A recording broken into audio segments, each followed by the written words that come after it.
I'm Hayley and I'm a campaigner for Stop Killer Robots. This video is part of a series where we explore digital dehumanization.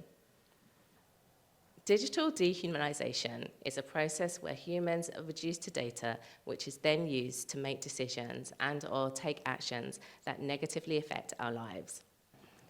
In this video, we're going to be talking to Dr. Connolly, who is the Automated Decision Research Manager for Stop Killer Robots. Hi, Catherine. So can you tell us more about your role and what you do? So like you said, I am the Automated Decision Research Manager.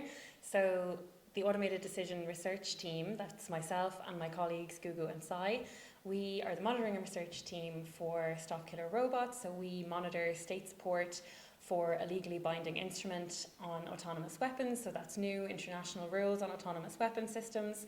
And we also conduct research and analysis on developments in autonomy and warfare and other related areas. And is all autonomy bad? No, not all autonomy is bad. So what we're really concerned about is digital dehumanization and autonomous weapons. Digital dehumanization is that process when humans are reduced to data and then that data is used to make decisions about them that negatively affect their lives. And when there are negative outcomes from that, we call those automated harms. So can you tell us what is automated harm? Automated harms are the outcomes of that process of digital dehumanization. So when a decision is taken based purely on your data that then negatively impacts your life, the harm that you experience from that, the impact of that decision, is the automated harm. So if you imagine a scale of automated harms, we have some things that are, definitely damaging and that could affect your life on one end, and then they can get more and more extreme. So for example, you might have the use of algorithms to decide school test scores or exam scores, which was seen recently in the United Kingdom actually. And the government then had to actually roll back the use of that algorithm because of an outcry about it.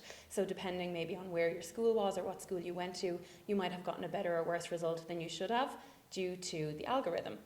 We also have things like decisions about, say, banking loans or mortgage approval.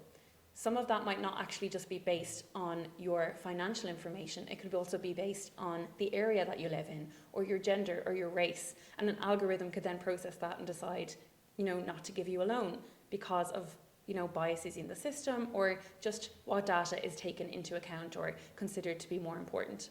Welfare systems are increasingly using automated systems to decide who can get certain kinds of benefits or who shouldn't, to decide how many hours of care some people should get, to roll back benefits, and also in a number of cases, in a number of countries, have erroneously flagged people for fraud and to have said that people are defrauding welfare systems, which have had seriously negative impacts on people's lives. You then see the use of automated systems for things like policing or criminal sentencing. So where we might have facial recognition systems be used by police forces and the wrong people are identified and arrested. Or where these automated systems are recommending heavier sentences from people from different income areas. So people from a lower income area, a sentence might be recommended for them that's longer than somebody for the same crime from a higher income area. Or because you were black, you might get a higher sentence recommended than if you were a white person, for example. We can also see then with autonomous weapons is we're like right at the end of that scale of automated harm. So in all of those cases, we see a deprivation of dignity and that your human rights are affected. With autonomous weapons, you're at the very extreme scale, as I said, of automated harms, and the automated harms that come from the digital dehumanization process of autonomous weapons is injury or death. So while at the face of it, it might seem that there's no connection between the use of an algorithm to decide what exam grade you should get and the use of an algorithm to decide whether or not to kill you, these are actually all connected.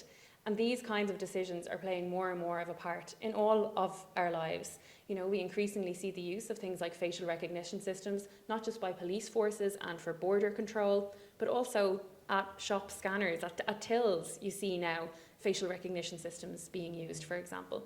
So we have to be, really aware of this process of digital dehumanization in our daily lives, and then think about how it is connected to these technologies that can actually kill us.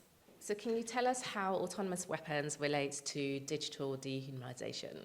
Sure. So by allowing these kinds of systems to reduce humans down to data points, down to ones and zeros, by then processing them and making an algorithmic decision about them, we are not having people being seen as people. People instead are being processed as objects by weapon systems that can then decide to kill them.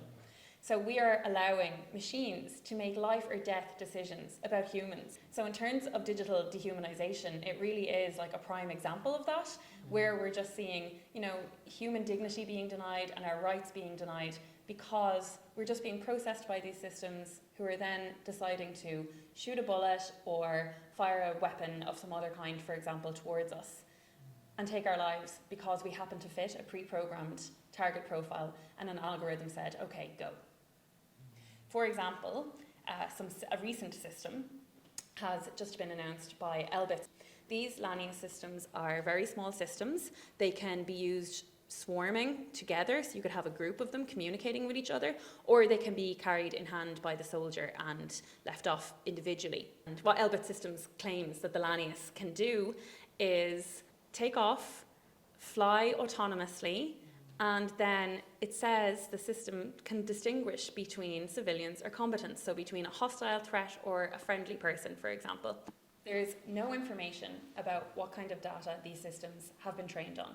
There's no information about who has been labeling this data. We don't know how these systems can distinguish between a hostile person or a friendly person. It seems to show that the system is classifying someone as a hostile threat based on whether they have a gun. But how sophisticated is the system being used there? What if you're carrying something else that the system mistakes for a gun, right? We shouldn't have these systems deciding whether or not you are a threat based on these pre-programmed target profiles and based on this sensor information that it gets in, and then deciding based on that, okay, that's a threat, so yes, I'm going to fire. So at the moment, the producers of the weapons are sort of regulating themselves? Yes, exactly. So it's totally up to the manufacturers and the producers of these weapons as to what their weapons can and cannot do. There are no rules in existence to say that a state can't use autonomous weapons. It doesn't exist. So we are putting our trust in these arms manufacturers that they will not allow a weapon to decide for themselves if a human lives or dies. For the most part, weapons manufacturers are saying, okay, for decisions about the use of lethal force, a person will have to approve that decision. But all it takes to change that is a software change. That's all it takes. We've already had a major weapons manufacturer, Rheinmetall, and one of their employees told journalists at a recent American defense exhibition that they can manufacture systems that can be completely and fully autonomous, and that if their client is happy from a Geneva Convention standpoint or from any kind of international standpoint, that it's fine for a machine to take that decision and that they don't need a human involved in making that decision, they can do that. And what they've said is that for the moment, clients want to have a human in the loop and they want to have a man in the loop. But in 2 or 3 years, that might change. So again, this really demonstrates why we need states to make new legally binding rules so that, a state can't just decide, okay, we're just going to let these machines off to make these decisions themselves and people actually don't need to be involved in these life or death decisions. That's terrifying. And also we've all seen programs and films and series. I'm thinking of Black Mirror. How close are we to that being our reality? Yeah, so I think, one of the things that when we think about Black Mirror, we can think of things like robot dogs and things like that. So in terms of robot dogs, I think probably the most well-known one there is Spot the Robot Dog, which is made by Boston Dynamics. And actually, what's really interesting is that towards the end of this year, 2022, Boston Dynamics and 5 other robotics companies actually released an open letter and a pledge that they weren't going to weaponize their general purpose robots. They said that they thought that weaponization of these robots was bad for robotics in general, and they also called on policymakers to pay more attention to what is happening in this area and to start laying down some rules and regulations here. Meanwhile, there's a company called Ghost Robotics who also have a robot dog. They're actually in some kind of like legal situation with Boston Dynamics at the moment for infringing on a patent there, but Ghost Robotics do allow their systems to be armed. So the video that people might have seen of the Ghost Robotics dog is one of those robots with a gun mounted on its back, and Ghost Robotics have said themselves that they're not going to dictate to their customers what they can or can't do once they acquire these robots. So again, this just really shows the need for regulation of these systems. Are these weapons being used in Ukraine? So yeah, we've seen various reports of weapon systems with various autonomous functions or features being used in Ukraine. So some of the systems of concern are the Shahed 136, which is a loitering munition system made in Iran that Russia have been using.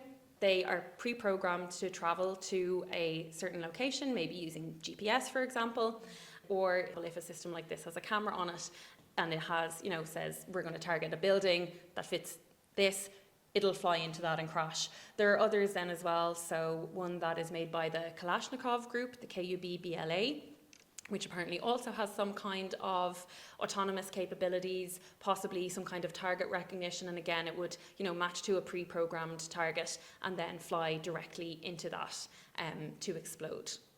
So yeah, we're seeing numerous reports of systems like these, and it's only getting more and more frequent. Who's speaking out about these weapons apart from the campaign? Who's talking about the ethics? Lots of people, and lots of international groups. So groups like the International Committee of the Red Cross have said that there is an urgent need for new international legally binding rules on autonomous weapons.